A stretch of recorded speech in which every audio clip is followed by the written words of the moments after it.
जय हिंद दोस्तों। तो हम लोग इस वीडियो के माध्यम से खान सर के द्वारा जो कराए गए सामान्य विज्ञान है, जो इसमें टोटल 15,000 से भी प्लस प्रश्नों को शामिल किया गया है और टोटल 30 वर्षों के जो प्रश्न है, यानी 30 वर्षों में 1990 से लेकर के 2021 तक जितने भी सारे एग्जाम हुए हैं, चाहे वो आपको स्टेट लेवल का हो, चाहे वो सेंट्रल लेवल का हो, वो हाई लेवल से एग्जाम से लेकर के लो लेवल तक, यानी जितने भी सारे एग्जाम हुए हैं 1990 से 2021 तक के टोटल 30 वर्षों के प्रश्नों को इसमें 15,000 से भी प्लस प्रश्नों को इसमें शामिल किया गया है। तो हम लोग सीरीज बाय सीरीज इस वीडियो को देखते जाते हैं, क्योंकि हर वीडियो में आपको चैप्टर नंबर 1 कंप्लीट कराने का प्रयास करते हैं। तो चलिए आज हम पिछले दिनों की तरह, पिछले सीरीज की तरह भी आज हम इस वीडियो में जो है सो जीव विज्ञान का चैप्टर नंबर 7 को देखने वाले हैं, जिसका नाम है जैव विकास, अंग्रेजी में ऑर्गेनिक इवोल्यूशन कहते हैं।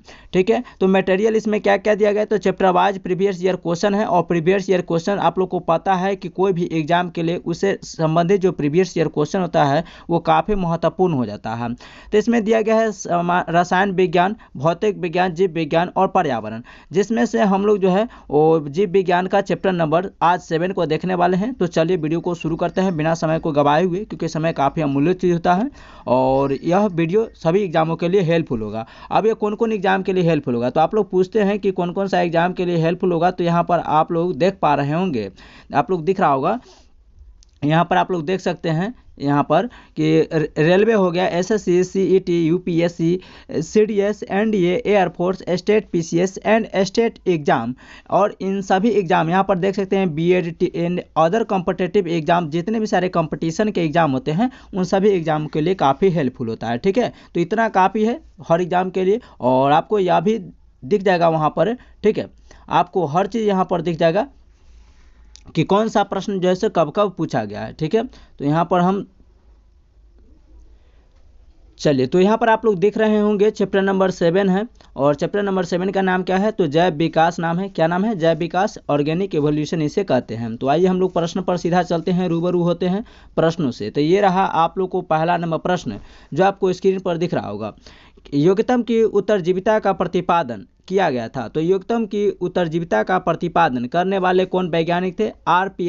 पीएससी एग्जाम 2005 में यह पूछा गया है। हर प्रश्न के नीचे आप लोग को यहाँ पर कौन सा एग्जाम का प्रश्न है वो सभी दिख जाएगा। ठीक है, तो इस प्रश्न का सही उत्तर हो जाएगा डार्विन ने। किसने? डार्विन। तो योग्यतम की उत्तरजीविता का प्रतिपादन देने वाले वैज्ञानिक डार्विन हो जाएंगे। आइए अगला नंबर प्रश्न को देखते हैं। जीवों के विकास जिसे कहते हैं इवोल्यूशन के संदर्भ में निम्नलिखित में से कौन सा अनुक्रम जो है यहाँ पर सही दिया गया है? तो चलिए, तो इस प्रश्न का राइट आंसर हम लोग देख लेते हैं।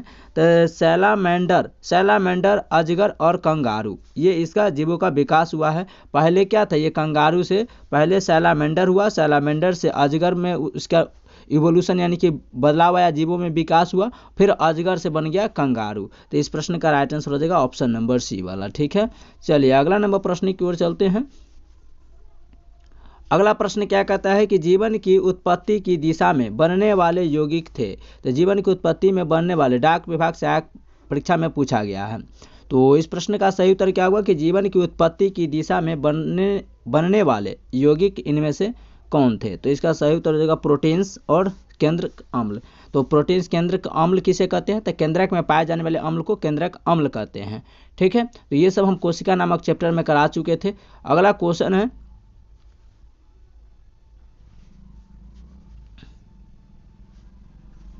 अगला नंबर क्वेश्चन को देखिए कि लार्वा के कुछ उग्र परिवर्तनों द्वारा वयस्क में बदलने की प्रक्रिया क्या कहलाती है? बिहार पुलिस कांस्टेबल एग्जाम में पूछा गया प्रश्न है। तो आइए क्वेश्चन क्या बोला है, तो क्वेश्चन कहता है कि लार्वा के कुछ जो उग्र परिवर्तन होते हैं उसमें बदलने में जो वयस्क में बदलने की प्रक्रिया होती है, उसमें वयस्क में बदलने की प्रक्रिया को हम लोग क्या कहते हैं? तो उसे हम लोग क्या बोलते हैं? तो ये कयांतरण बोलते हैं। क्या बोलते हैं? कयांतरण बोलते हैं। तो लार्वा जब वयस्क मनुष्य में बदलती है तो उसे कयांतरण बोलते हैं। ऐसे अंग जो विभिन्न अंगों में विभिन्न कार्यों में उपयोग होने के कारण काफ़ी असमान हो सकते हैं, लेकिन उनकी मूल संरचना में भ्रूणीय प्रक्रिया समानता रहती है, क्या कहलाती है? कहने का मतलब है कि ऐसे अंग जो कार्य करने में क्या होते हैं, तो होने में उसकी असमानता दिखती है, कार्य करने में असमान होते हैं। ठीक है, लेकिन उसकी संरचना और उसकी भ्रूणीय प्रक्रिया समान रहती है। यानी कि वैसा अंग जो दिखने में तो एक जैसा है लेकिन उसका काम अलग अलग है, तो वैसे अंग को क्या कहते हैं, तो समजात अंग बोलते हैं। तो अंग दिखता है एक जैसा और काम उसका अलग अलग, तो उसे समजात अंग बोलेंगे। क्या बोलेंगे, समजात अंग बोलेंगे। अगला क्वेश्चन और अगला यूपी टीईटी एग्जाम में पूछा गया प्रश्न है, आप लोग यहाँ पर देख सकते हैं। पहला नंबर प्रश्न क्या कहता है, उत्परिवर्तन का सिद्धांत डैश के द्वारा दिया गया था। तो उत्परिवर्तन का सिद्धांत ह्यूगो डिब्रीज नामक वैज्ञानिक ने दिया था। ऑप्शन नंबर सी इसका बिल्कुल सही उत्तर होगा। नेक्स्ट क्वेश्चन है, प्रजातियों की उत्पत्ति एक रचना है, ये किसने कहा था। तो प्रजातियों की उत्पत्ति एक रचना है, ये चार्ल्स डार्विन की है। तो ऑप्शन नंबर ए बी इसका बिल्कुल सही उत्तर हो जाएगा। नेक्स्ट क्वेश्चन है कि कुछ डायनासोरों के पैर थे, यद्यपि वे उड़ नहीं पाते थे, तो परंतु पक्षियों के पैर होते हैं जो उड़ने में सहायता करते हैं। विकास के संदर्भ में इसका अर्थ क्या है। कहने का मतलब है कि डायनासोर के पैर थे, यद्यपि वे उड़ नहीं पाते थे, परंतु पक्षियों के पैर होते हैं जो उड़ने में सहायता करते हैं। विकास के संदर्भ में इसका अर्थ क्या होगा। कहने का मतलब है कि डायनासोर के तो पैर थे लेकिन वो उड़ नहीं सकते थे, लेकिन पक्षियों के पैर होते हैं लेकिन वो उड़ने में सहायता करते हैं। तो इसका राइट आंसर क्या हो जाएगा। तो क्वेश्चन नंबर 3 का सही उत्तर क्या हो जाएगा, तो ऑप्शन नंबर बी होगा। दोनों ही जीवों में पर असमजात अंग है। क्या है, समजात अंग है। समजात अंग करने का मतलब है कि जिस तरीके से कंगारू अगला वाला पैर से क्या कर सकता है, तो चलने में सहायता करता है, लेकिन अंग तो सेम है। जिस तरीके से कंगारू का आगे वाला पैर होता है, उसी तरीके से आगे वाला पैर जैसे पक्षी में ना हो करके उसका पंख का कार्य करता है। तो जब कार्य अलग अलग हो और अंग एक जैसा हो तो उसे क्या बोलेंगे, तो समजात अंग कहते हैं। तो ऑप्शन नंबर बी इसका बिल्कुल सही उत्तर हो जाएगा। नेक्स्ट क्वेश्चन क्या कहता है, दो जीव सबसे अच्छे मित्र हैं और साथ साथ रहते हैं। इनमें से एक आवास, जल तथा पोषक तत्व प्रदान करता है, जबकि दूसरा भोजन बनाता है एवं प्रदान करता है। जीवों के इस प्रकार के संबंध को क्या कहते हैं। कहने का मतलब है कि दो जीव एक साथ रहते हैं, जबकि पहला का काम क्या है, आवास एवं जल पोषक तत्व प्रदान करना, और जबकि दूसरा का काम क्या है, भोजन को बनाना। तो ऐसे जीव को क्या बोलते हैं हम लोग, ऐसे जीव को क्या कहते हैं। तो इसका राइट आंसर हो जाएगा सहजीवन। क्या कहते हैं, सहजीवन कहते हैं। ऑप्शन नंबर डी इसका बिल्कुल राइट आंसर होगा। चलिए अगला नंबर क्वेश्चन को देख लेते हैं। अगला क्वेश्चन क्या कहता है, बगुला भैंस पर बैठता है क्योंकि। बगुला भैंस पर क्यों बैठता है, ये काफ़ी अच्छा प्रश्न है, प्रैक्टिकली आप लोग देखे होंगे। तो देखिए, बगुला भैंस पर सहजीवी का संबंध को बतलाता है। बगुला भैंस तथा सहजीवी को बतलाता है, ठीक है, क्योंकि भैंस जब चरती है तो चरने पर या उसके आगे बढ़ने से ये जो बगुला का जो भोजन होता है वो उड़ता है, और जैसे उड़ता है तो उसको पकड़ लेता है। तो ऑप्शन नंबर ए इसका राइट आंसर है। और उसके पीठ पर भी देखिएगा कि कितने सारे मक्खियाँ उड़ती रहती है। अगला क्वेश्चन है कि सैक यानी लाइकेन है, सैक जिसे लाइकेन बोलते हैं, ये इनमें से क्या है। तो सैक या लाइकेन इनमें से एक प्रकार का सहजीवी होता है। क्या होता है, सहजीवी होता है। तो ऑप्शन नंबर डी इसका बिल्कुल सही होगा। आइए अगला नंबर क्वेश्चन को देखिए, ग्रुप डी के एग्जाम में पूछा गया है, आप लोग यहाँ पर देख पा रहे होंगे। चलिए क्या कहता है क्वेश्चन, डैश विकास के सिद्धांत से संबंधित है। तो विकास का सिद्धांत, तो बताइए विकास के सिद्धांत से संबंधित इनमें से कौन सा वैज्ञानिक हो जाएंगे। तो इसका राइट आंसर हो जाएगा चार्ल्स डार्विन। चार्ल्स डार्विन विकास के सिद्धांत से संबंधित है, क्योंकि विकास का सिद्धांत किसने दिया था, चार्ल्स डार्विन। यहाँ पर देख सकते हैं ग्रुप डी एग्जाम में पूछा गया। कब कब पूछा है, तो थर्ड शिफ्ट और सेकेंड शिफ्ट में पूछा गया, ठीक है। यहाँ पर आप लोग देखते रहिएगा। अगला क्वेश्चन आरआरबी एनटीपीसी में पूछा है, निम्नलिखित में से कौन सा वह विचार है कि नई प्रजातियों का विकास उनके परिभाषित परिवर्तन के कारण हुआ था।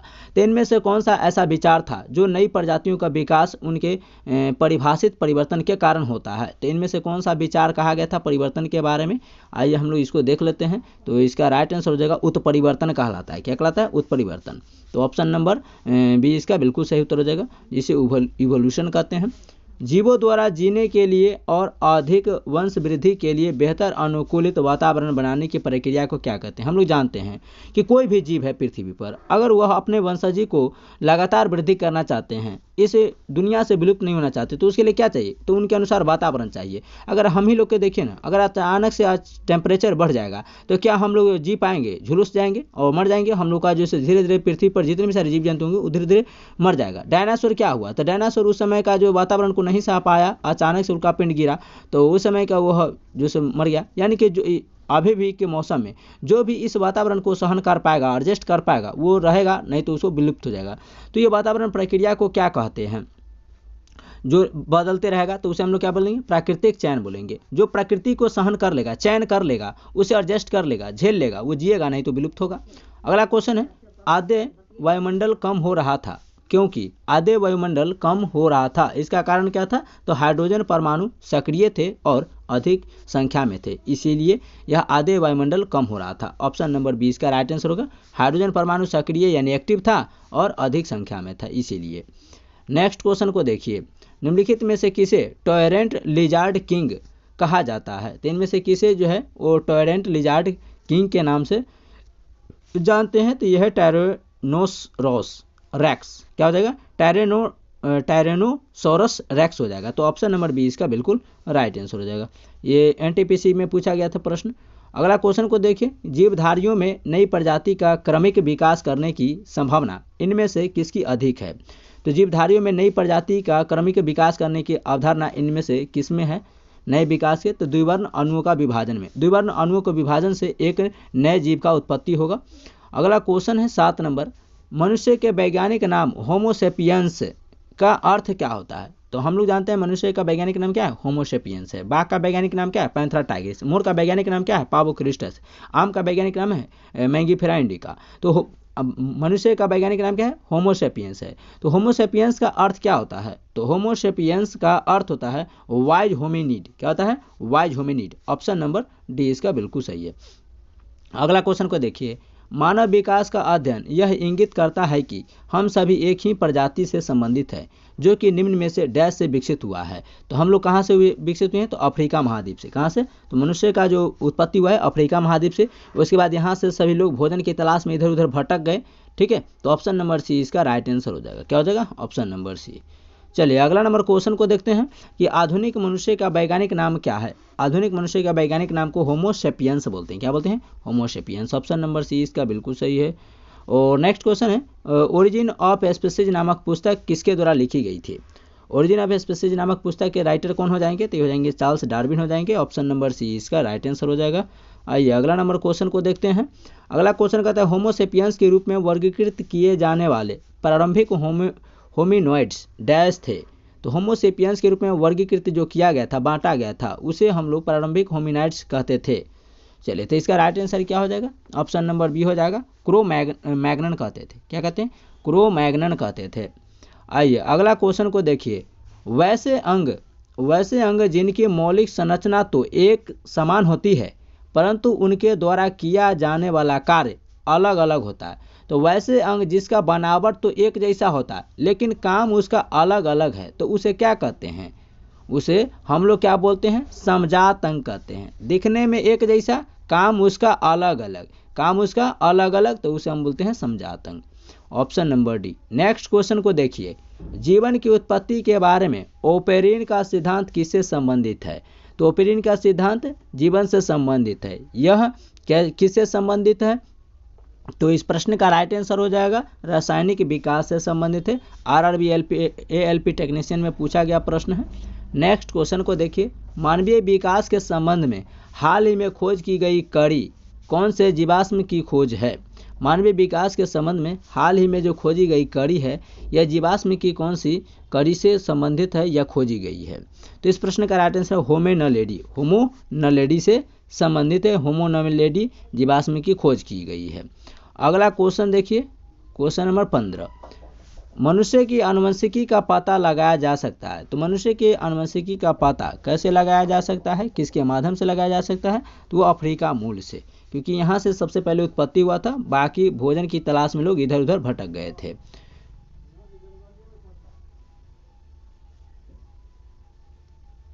चलिए अगला नंबर क्वेश्चन को देखिए कि किस युग के दौरान डायनासोर फले फूले थे? तो कौन सा युग में डायनासोर फले फूले थे? तो ये मेसोजोइक ईरा में फले फूले थे डायनासोर। अगला क्वेश्चन है 17 नंबर, जैविक विकास को डैश के तौर पर परिभाषित किया गया था। तो जैविक विकास को कैसे परिभाषित किया गया था? तो प्रकृति चयन के अनुसार से। ऑप्शन नंबर सी इसका बिल्कुल सही उत्तर होगा। अगला क्वेश्चन कहता है, 19वीं शताब्दी में डैश ने प्राकृतिक चयन द्वारा प्रजातियों के विकास का सिद्धांत प्रस्तुत किया था। तो 19वीं शताब्दी में डैश ने प्राकृतिक, तो किसने 19वीं शताब्दी में प्राकृतिक चयन द्वारा प्रजातियों का विकास का सिद्धांत को दिए थे या प्रस्तुत किए थे? तो ये चार्ल्स डार्विन ने 19वीं शताब्दी में प्राकृतिक चयन द्वारा प्रजातियों के विकास का सिद्धांत को प्रस्तुत किए थे। अगला क्वेश्चन, प्रजातियों की व्यक्तिगत संख्या को बनाए रखने और उनके विलोपन को रोकने के लिए निम्नलिखित में से कौन सा तरीका या आवश्यक है? प्रजाति कोई भी विलुप्त ना हो, उसकी प्रजाति बनी रहे, इसके लिए हम लोग को क्या करना चाहिए? तो उसके लिए हम लोग को क्या होना चाहिए? प्रजनन। यानी कि जब प्रजनन की क्रिया होगा नहीं तो वंश बढ़ेगा नहीं, और जब वंश बढ़ेगा नहीं तो उसकी वंशज क्या होगा? विलुप्त हो जाएंगे। चलिए अगला क्वेश्चन को देखिए, विकास का सिद्धांत किसके द्वारा प्रस्तावित किया गया था? तो विकास का सिद्धांत देने वाले वैज्ञानिक कौन थे? चार्ल्स डार्विन ही थे। ऑप्शन नंबर ए, देख रहे हैं कितना बार रिपीटेड किया गया है और अलग अलग। साइंस का क्वेश्चन, बायोलॉजी तो काफ़ी फेवरेट, यानी कह सकते हैं कि साइंस जो है ना रेलवे का काफ़ी फेवरेट बन जाता है। विकासवादी संबंधों के प्रमाण प्रदान करता है, विकासवादी संबंधों के प्रमाण प्रदान करता है, तो इसका राइट आंसर क्या हो जाएगा? ये जीवाश्म प्रदान करता है। ऑप्शन नंबर ए बी हो जाएगा कि जीवाश्म विकासवादी संबंधों को प्रमाण को प्रस्तुत करता है। नेक्स्ट क्वेश्चन है 22 नंबर, निम्नलिखित में से कौन सा एक एंथ्रोपॉइड के 3 सुपर फैमिली में से एक नहीं है? तो 3 सुपर फैमिली में से इनमें से कौन एक नहीं है? 3 को होगा, चौथा नहीं होगा। तो चलिए इस प्रश्न का राइट आंसर क्या हो जाएगा? एंथ्रोपिथेक्स हो जाएगा, ऑप्शन नंबर डी।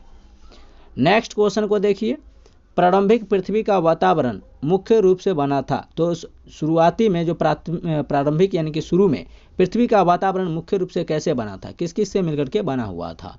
ठीक है, तो ये यहाँ पर NH3 यानी अमोनिया, CH4 यानी कि मीथेन गैस और H2S था। तो ऑप्शन नंबर ए वाला इसका बिल्कुल राइट आंसर हो जाएगा। चलिए आइए अगला नंबर क्वेश्चन को देखिए, 24 नंबर, डैश गैस उस समय अपने मुक्त अवस्था में मौजूद नहीं था जब पृथ्वी पर जीवन उत्पन्न हुआ था। तो कौन सी गैस जो था वो मुक्त अवस्था में पृथ्वी पर नहीं था जब इस पर पृथ्वी पर उत्पत्ति हुआ था? तो इस प्रश्न का राइट आंसर क्या हो जाएगा? ऑक्सीजन नहीं था, ऑक्सीजन का सूत्र O2। ठीक है, चलिए अगला क्वेश्चन को देखिए, ट्रैकिग्लोसस डैश के बीच की एक संयोजक कड़ी है। तो ट्रैकिग्लोसस किसके बीच की कड़ी माना जाता है? तो ये माना जाता है सरीसृप और स्तनधारी के, किसकी? सरीसृप और स्तनधारी के बीच की माना जाता है। तो ऑप्शन नंबर डी इसका बिल्कुल सही है। समरूप अंग किसे कहते हैं? समजात अंग तो हम लोग देख लिए। तो समरूप अंग, तो समरूप अंग लॉबस्टर की पूंछ और व्हेल का फाल क्या होता है? लॉबस्टर की पूंछ और व्हेल का फाल जो है ये समरूप अंग कहलाते हैं। तो ऑप्शन नंबर ए इसका बिल्कुल सही है। देख रहे हैं क्वेश्चन का लेवल किस तरीके से पूछा गया है। जैविक विविधता का आधारभूत स्रोत क्या है? जैविक विविधता का आधारभूत स्रोत किसे माना जाता है? तो उत्परिवर्तन यानी कि इवोल्यूशन को। ऑप्शन नंबर ए इसका बिल्कुल सही है। नेक्स्ट क्वेश्चन कहता है कि जिन अंगों की मूल संरचना भिन्न होती है, यानी कि वैसे अंग जो देखने में तो भिन्न भिन्न होती हैं, दिखने में एक जैसे होते हैं लेकिन उसका काम या बनावट कैसा होता है? अलग अलग होता है, लेकिन कार्य भी समान होते हैं। यानी समझिए, वैसा अंग जिसकी बनावट तो अलग है, दिखने में एक जैसे हैं लेकिन कार्य भी एक जैसे करते हैं। तो दिखने में भी एक जैसे हैं, कार्य भी एक जैसे करते हैं, लेकिन उसका बनावट अलग है। तो वैसे अंग को हम लोग क्या बोलेंगे? वैसे अंग को हम लोग क्या बोलेंगे? तो वैसे बोलेंगे समरूप अंग। बनावट यानी कि अलग है, देखने में एक जैसन है, काम भी एक के जैसन कर रहा है। अगला क्वेश्चन है कि किस वैज्ञानिक ने द थ्योरी ऑफ इवोल्यूशन का प्रतिपादन किया था? तो इवोल्यूशन नामक प्रतिपादन सिद्धांत देने वाले वैज्ञानिक कौन थे? तो वो थे चार्ल्स डार्विन। इवोल्यूशन नामक सिद्धांत देने वाले चार्ल्स डार्विन। अगला क्वेश्चन है किसने सुझाव दिया था कि जीवन सरल अकार्बनिक यानी अजैवी अणुओं से मिलकर के बना है? अजैवी मतलब क्या होता है? जिसमें अंदर जीवन नहीं होता है। तो हम लोग को किसने कहा था कि जीवन जो है वो अकार्बनिक अणुओं से मिलकर के बना हुआ है? ये प्रस्तुत करने वाले वैज्ञानिक कौन थे? तो ये थे हाल्डेन नामक वैज्ञानिक। इन्होंने कहा था कि हम लोग को जो जीवन जो बना है अकार्बनिक और जैव से मिलकर के बना, अजैव से। अजैव का मतलब क्या होता है? जिसमें जीवन नहीं होता है। और जैव का मतलब क्या होता है? जिसमें जीवन होता है। ठीक है, अगला क्वेश्चन है डैश लाखों वर्षों से आदिम जीवों में क्रमिक परिवर्तन का अनुक्रम है जिसके परिणाम स्वरूप नई प्रजातियों का गठन किया गया था। तो कितने हजार लाखों वर्षों से आदिम जीवों में क्रमिक परिवर्तन आता रहा है जिसके परिणाम स्वरूप अभी नई प्रजातियों का गठन होता दिख रहा है? तो इस प्रश्न का सही उत्तर हो जाएगा ऑप्शन नंबर डी, क्रमागत उन्नति, यानी कि अचानक से तो हुआ नहीं, धीरे धीरे हुआ है, तो क्रमागत उन्नति से हुआ है। अगला क्वेश्चन है, निम्नलिखित में से किस वैज्ञानिक ने अपनी पुस्तक ओरिजिन ऑफ स्पीशीज में कार्बनिक विकास के लिए एक क्रियाविधि का सुझाव दिया था? तो बताइए वो कौन से राइटर हैं, कौन से वैज्ञानिक हैं जिन्होंने अपनी ओरिजिन ऑफ स्पीशीज नामक कार्बनिक विकास के लिए एक क्रियाविधि को सुझाया था? तो इस प्रश्न का राइट आंसर क्या हो जाएगा? ऑप्शन नंबर डी होगा, चार्ल्स डार्विन ने ही बताया था, ऑप्शन नंबर डी। चलिए नेक्स्ट क्वेश्चन को देखिए। डैश एक अंग्रेजी प्रतिक्रियावादी भूवैज्ञानिक और जीव विज्ञानी हैं जो विकास से संबंधित विज्ञान में उनके योगदान के लिए जाने जाते हैं। बताइए वह कौन से एक अंग्रेजी प्रतिक्रियावादी वैज्ञानिक हैं? तो इस प्रश्न का सही उत्तर क्या हो जाएगा? तो ये हो जाएंगे Charles Robert Darwin. Charles Robert Darwin हैं जिन्होंने क्या सुझाया था? तो जिन्होंने एक अंग्रेजी प्रतिक्रियावादी को सुझाए, और वह एक भूवैज्ञानिक थे, जीव वैज्ञानिक भी थे, जिन्होंने विकास से संबंधित विज्ञान में काफ़ी योगदान दिया था। ऑप्शन नंबर ए इसका राइट आंसर होगा। आरआरबी ग्रुप डी में पूछा गया प्रश्न है। नेक्स्ट क्वेश्चन है कि इन अंगों में से कौन सा अंग अवशेषी अंग कहलाता है? तो मस्तिष्क अवशेषी नहीं है, अक्ल दांत यानी कि बुद्धि वाला दांत, अपेंडिक्स है अवशेषी, कर्ण पल्लव हो गया, त्वचा का बाल हो गया, ये सब अवशेषी है। तो ऑप्शन नंबर सी इसका बिल्कुल सही है। अगला क्वेश्चन कहता है कि होमोसेपियंस किसका वैज्ञानिक नाम है? मनुष्य का है। काफ़ी आसान प्रश्न पूछा था, भोपाल जो एग्जाम सेंटर है उसमें पूछा गया था, ठीक है, जोन में। निम्नलिखित में से कौन सा अंडे देने वाला स्तनपायी है? तो अंडा इनमें से कौन देता है? कंगारू तो डायरेक्ट बच्चा देता है कि अंडा देता है? बताइए। तो 36 नंबर प्रश्न का राइट आंसर क्या हो जाएगा? ऑप्शन नंबर डी हो जाएगा प्लेटिपस। प्लेटिपस जो है वो स्तनपायी है, बल्कि यह अंडा देता है, ठीक है, बच्चों को दूध पिलाती है। अगला क्वेश्चन है, बायोलॉजी शब्द का प्रयोग सबसे पहले किसने किया था? बायोलॉजी शब्द का प्रयोग सबसे पहले करने वाले वैज्ञानिक थे लैमार्क। कौन थे? लैमार्क थे। नेक्स्ट क्वेश्चन है, सबसे व्यापक रूप से स्वीकृति सिद्धांतों में से एक के अनुसार पृथ्वी पर जीवन की उत्पत्ति से पहले पृथ्वी की वायुमंडल में डैश मिश्रण शामिल था। तो पृथ्वी पर जीवन की उत्पत्ति से पहले कौन कौन सी गैसें इसमें शामिल थी? तो अभी हम आपको बताए हैं कि इसका राइट आंसर होगा हाइड्रोजन सल्फाइड हो जाएगा, CH4 था और NH3 था। तो ऑप्शन नंबर बी इसका राइट आंसर होगा। उस समय ऑक्सीजन जो था मुक्त अवस्था में नहीं था। 39वां प्रश्न है कि डैश विकास का सिद्धांत हमें बताता है कि कैसे जीवन सरल से अधिक जटिल रूपों से विकसित हुआ है। तो कौन सा सिद्धांत किसके द्वारा बताया गया था कि विकास के द्वारा कि जीवन जो है वो सरल से क्या है, अधिक जटिल है? तो ये कौन सा सिद्धांत था? तो ये सिद्धांत देने वाले थे बाबा डार्विन थे। ऑप्शन नंबर 20 का बिल्कुल सही होगा। अगला क्वेश्चन है 40 नंबर, डार्विन वाला प्रश्न काफ़ी रिपीटेड किया गया, काफ़ी एग्जाम का रेलवे का पसंदीदा प्रश्न है, क्या लगता है? 2015 में जीनस होमो की एक नई प्रजाति की खोज राइजिंग स्टार केद सिस्टम और क्रेडल ऑफ ह्यूमन काइंड दक्षिण अफ्रीका के दिना लेडी चैम्बर में की गई थी। तो बताइए वह कौन से किससे संबंधित है? 2015 में जीनस होमो की एक नई प्रजाति की खोज राइजिंग स्टार केद सिस्टम और क्रेडल ऑफ ह्यूमन काइंड दक्षिण अफ्रीका के दिना लेडी चैम्बर में की गई थी। वो क्या था जिसका खोज किया गया था? तो इस प्रश्न का राइट आंसर क्या हो जाएगा? तो ऑप्शन नंबर ए हो जाएगा, वो होमो नलेडी थी। कौन थी? होमो नलेडी ने खोज किया था। और नेक्स्ट क्वेश्चन है, चलिए नेक्स्ट क्वेश्चन क्या कहता है कि डार्विन के विकास के सिद्धांत के अनुसार जिराफ की लंबी गर्दन ये किससे संबंधित है? डार्विन के विकास के अनुसार, इसमें अधिकतर डार्विन के बारे में जिक्र किया गया है। तो बताइए इसका राइट आंसर क्या हो जाएगा? तो ऑप्शन नंबर सी हो जाएगा। क्या हो जाएगा? Option number C. उसे आहार प्राप्त करने का लाभ देती है, जिसके कारण लंबी गर्दन वाले जीवित रह पाते हैं, ठीक है। अगर वो उसका लंबी गर्दन नहीं रहता तो क्या ऊंचे ऊंचे पेड़ पौधे पर से वो अपना भोजन ग्रहण कर पाते? नहीं। जीवाणु के वातावरण के जीवित भाग को डैश कहते हैं। तो जीवाणु के वातावरण के जीवित भाग को हम लोग क्या कहते हैं? जैविक कारक बोलते हैं। ऑप्शन नंबर सी इसका बिल्कुल सही है। नेक्स्ट क्वेश्चन कहता है कि नेचुरल सिलेक्शन द्वारा ओरिजिन ऑफ ए लाइफ पुस्तक किसने लिखा था? तो चार्ल्स डार्विन ने ही लिखा था। इस प्रश्न का right answer option number A वाला सही उत्तर होगा। अगला क्वेश्चन कहता है कि योग्यतम की उत्तरजीविता की संकल्पना डैश के समर्थन सबसे पहले किसने किया था? तो ये समर्थन करने वाले वैज्ञानिक डार्विन थे। ऑप्शन नंबर बी इसका राइट आंसर होगा। SSC CPO एग्जाम में पूछा गया था। नेक्स्ट क्वेश्चन है, डार्विन की पुस्तक on off the origin of speech कब प्रकाशित किया गया था? तो डार्विन से काफ़ी सारे खोज के प्रश्न को पूछा जा रहा है। तो इस प्रश्न का राइट आंसर हो जाएगा 1859 ईस्वी में यह और द ओरिजिन ऑफ स्पीसीज नामक पुस्तक जो था ये प्रकाशन हुआ था। नेक्स्ट क्वेश्चन है कि किसी क्षेत्र विशेष में रहने वाले कुल जीवित प्राणियों जैसे पौधे और जानवर को क्या कहते हैं। तो कोई विशेष क्षेत्र में रहने वाले जो भी पौधे हैं या जानवर है उसे हम लोग क्या कहते हैं, तो बायोमास कहते हैं। क्या कहते हैं, बायोमास। ऑप्शन नंबर सी इसका बिल्कुल सही। नेक्स्ट क्वेश्चन है कि पक्षी विज्ञान किसका अध्ययन है। तो पक्षी विज्ञान में किसका अध्ययन करते हैं, पक्षी विज्ञान में किसका अध्ययन करते हैं, तो पक्षियों का करेंगे भाई। ऑप्शन नंबर ए इसका बिल्कुल सही है। और नेक्स्ट क्वेश्चन है निम्न में से कौन सी एक संकटापन्न जाति है जो संकट के कगार पर पहुंच चुका है। तो वो है गंगा डॉल्फिन। गंगा डॉल्फिन हो जाएगा, ठीक है, जो संकट के कगार में यानी विलुप्त के कगार पर है। डार्विन फिंचेज का प्रयोग किस समूह के लिए किया जाता है। डार्विन फिंचेज का प्रयोग किसके लिए, तो पक्षियों के लिए किया जाता है। डार्विन पक्षियों पर काफ़ी सिद्धांत लिखे थे। अगला प्रश्न इनका पुस्तक भी पक्षियों पर था। जीवन की रासायनिक संश्लेषण से उत्पत्ति को प्रयोगशाला में किसके द्वारा सिद्ध किया गया था। जीवन की रासायनिक संश्लेषण से उत्पत्ति को प्रयोगशाला में किसके द्वारा संश्लेषित किया गया था, वो वैज्ञानिक कौन थे, तो वो थे मिलर नामक वैज्ञानिक। ऑप्शन नंबर ए इसका बिल्कुल राइट आंसर होगा। अगला क्वेश्चन है कि शैवाल विज्ञान किसका अध्ययन है। तो शैवाल में हम लोग किसका अध्ययन करते हैं, शैवाल का अध्ययन करेंगे।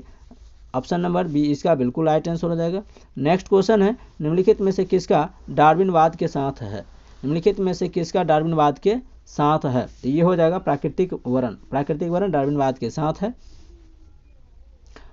अगला क्वेश्चन क्या कहता है, अगला कहता है कि डी ब्रिज ने किस सिद्धांत का प्रतिपादन किया था। डी ब्रिज ने किस सिद्धांत का प्रतिपादन किया था, तो इस प्रश्न का राइट आंसर क्या हो जाएगा।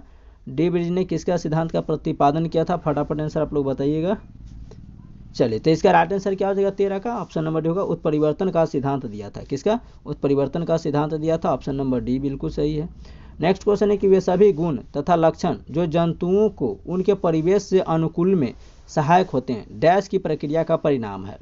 यानी कि कहने का मतलब है कि वे सारी गुण या लक्षण जो जंतुओं में उनके परिवेश यानी वातावरण के साथ उनमें सहायक होते हैं वह किसके प्रक्रिया का परिणाम है, तो वो हो जाएंगे आपके उद्विकास का। किसका, उद्विकास की प्रक्रिया का परिणाम है।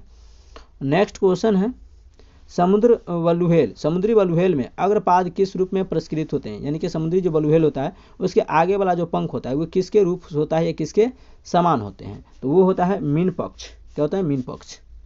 Next question, red data book में निम्नलिखित में से कौन सा डाटा पाया जाता है, तो वे सभी विलुप्त प्रजातियां पाई जाती है। ऑप्शन नंबर सी इसका बिल्कुल सही है।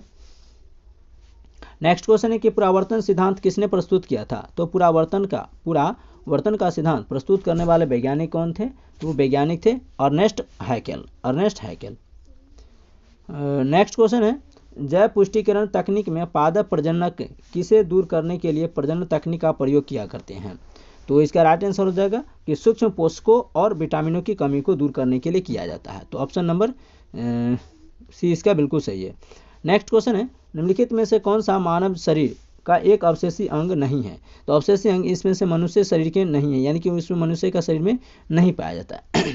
तो इसका राइट आंसर क्या हो जाएगा, गल ग्रंथि जो है मनुष्य में नहीं पाया जाता, जबकि ग्रंथि पाया जाता है, थाइमस पाया जाता है, अकल की तार पाया जाता है, ग्रसनी पाया जाता है, लेकिन गल ग्रंथि नहीं पाई जाती है। ऑप्शन नंबर डी इसका बिल्कुल सही है। नेक्स्ट क्वेश्चन है जीवों के परिरक्षित अवशेष जो मृदा में शरीर के भागों के छाप के रूप में रह जाते हैं उसे क्या कहते हैं, तो उसे हम लोग जीवाश्म बोलते हैं। क्या बोलते हैं, जीवाश्म। ऑप्शन नंबर 20 का बिल्कुल सही है। अगला क्वेश्चन कहता है निम्न में से कौन से समजात अंग है। समजात अंग उसी को कहते हैं जो कार्य करने में एक जैसा, दिखने में भी एक जैसा, लेकिन उसका बनावट अलग होगा। ठीक है, तो उसे हम लोग कहते हैं घोड़े और आदमी का अग्रपाद। घोड़ा भी आगे वाला क्या करता है, तो आगे वाला से दौड़ने का काम करता है, लेकिन हम लोग आगे वाला से हाथ से क्या करते हैं, काम करते हैं। ठीक है, तो वो भी दौड़ने का काम करता है, हम भी आगे से वाले हाथ से काम करते हैं, लेकिन बनावट अलग है, लेकिन देखने में भी एक जैसा है। तो ऑप्शन नंबर डी इसका राइट आंसर हो जाएगा। अगला नंबर क्वेश्चन को देखिए, वे सभी गुण तथा लक्षण जो जंतुओं को उनके परिवेश से अनुकूलन में सहायक होते हैं डैश की प्रक्रिया का परिणाम है। यानी कि वे सभी गुण तथा लक्षण जो जंतुओं को उनके परिवेश यानी कि वातावरण में सहायक होते हैं वो कौन सी प्रक्रिया कहलाती है, तो वो कहलाती है उद्विकास कहलाते हैं। क्या कहलाते हैं, उद्विकास। नेक्स्ट क्वेश्चन कहता है कि पक्षियों और कीटों के पंख कैसे होते हैं। पक्षियों और कीटों के पंख कैसे होते हैं, तो इस प्रश्न का राइट आंसर हो जाएगा समवृत्ति। क्या होते हैं, समवृत्ति होते हैं। नेक्स्ट क्वेश्चन है कि जीवों में अनुरक्षण कार्य डैश द्वारा किया जाता है। तो जीवों में अनुरक्षण का कार्य जो होता है वो जैव प्रक्रम या जैव प्रक्रिया के द्वारा किया जाता है। ऑप्शन नंबर 20 का बिल्कुल सही है। अगला क्वेश्चन कहता है कीट में क्या क्या होता है, कीट में क्या क्या होता है। तो इस प्रश्न का राइट आंसर होगा कि सिर, वक्ष और पेट होता है। वक्ष का मतलब क्या होता है, तो वक्ष का मतलब होता है फेफड़ा। क्या होता है, वक्ष का मतलब होता है फेफड़ा। ऑप्शन नंबर सी इसका बिल्कुल सही होगा।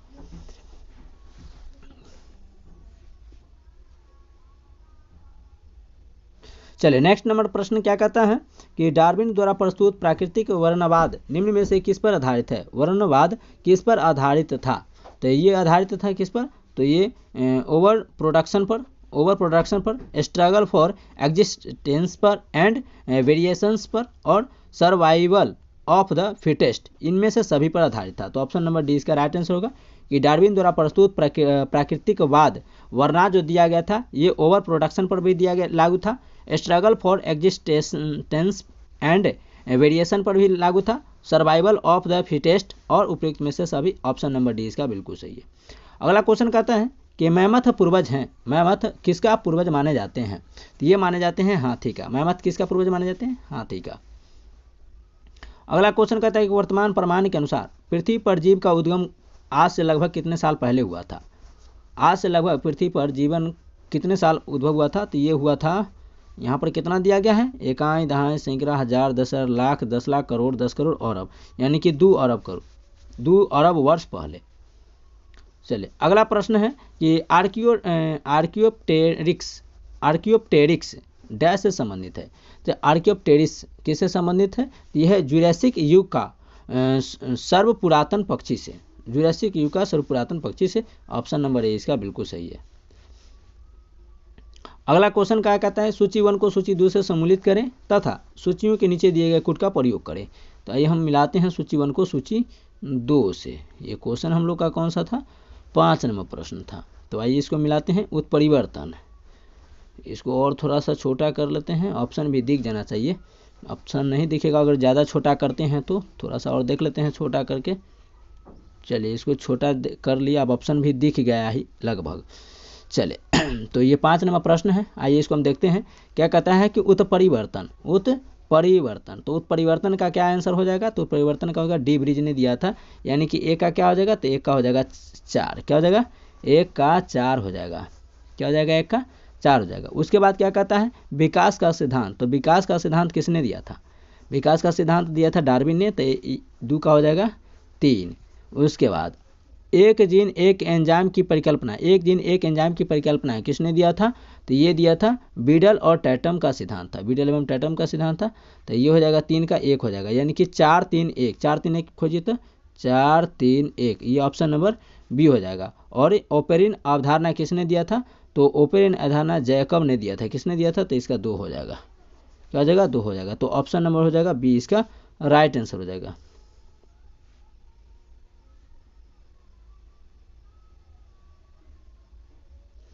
चलिए अगला नंबर क्वेश्चन को देखिए कि भारत की विशाल वन्य बिल्लियों में किसके बारे में कहा जाता है कि वह हाल ही में विलुप्त हो गई है। इनमें से कौन विलुप्त के कगार पर है भाई, तो इसका राइट आंसर हो जाएगा चीता, क्या हो जाएगा, चीता, जो पृथ्वी पर सबसे ज़्यादा तेज दौड़ने वाला जानवर है। अगला क्वेश्चन है कि डायनासोर कब फूले फले थे, डायनासोर कब फूले फले थे, तो मेसोजोइक सरीसृप, डायनासोर क्या थे, तो मेसोजोइक सरीसृप थे। पृथ्वी पर सबसे पुराना जीव कौन सा था, पृथ्वी पर सबसे पहला जीव कौन सा था, तो ये था नीलहरित शैवाल था। ऑप्शन नंबर ए इसका बिल्कुल सही है। अगला क्वेश्चन कहता है कि जैव विकास के संदर्भ में सांपों को अंगों का लोप होने का स्पष्ट किया जाता है। तो सांप में भी अंग हुआ करते थे, उसमें भी पैर हुआ करते थे, तो ये अंगों का उपयोग तथा अनुप्रयोग किए जाने से, कहने का मतलब है कि सांपों में अंग थे, पैर थे, लेकिन उसका प्रयोग नहीं हुआ, जिसके कारण क्या हो गया, विलुप्त हो गया। अगला क्वेश्चन है कि जीव विकास यानी इवोल्यूशन को सर्वप्रथम किसने समझाया था, तो जीव विकास को या जैव विकास को सबसे पहले समझाने वाले वैज्ञानिक कौन थे, तो वो वैज्ञानिक था लैमार्क ने। किसने, तो जैव विकास का सिद्धांत किसने दिया था, लैमार्क ने। अगला क्वेश्चन है कि विकास का मुख्य कारक क्या होता है, तो होता है प्राकृतिक वर्ण यानी प्राकृतिक का चयन करना। अगला क्वेश्चन है जो प्राकृतिक को सहन कर पाएगा वो जीवित रहेगा, और जो नहीं सहन कर पाएगा वो नहीं जीवित रहेगा। आधुनिक मनुष्य के हाल का पूर्वज क्या है, हाल का पूर्वज 39वीं बीपीएससी एग्जाम में पूछा गया है प्रीलिम्स में, तो बताइए इसका राइट आंसर क्या हो जाएगा, तो ऑप्शन नंबर बी हो जाएगा क्रो मैग्नन मनुष्य का आधुनिक मनुष्य के हाल का पूर्वज माना जाता है, क्रो मैग्नन मनुष्य का।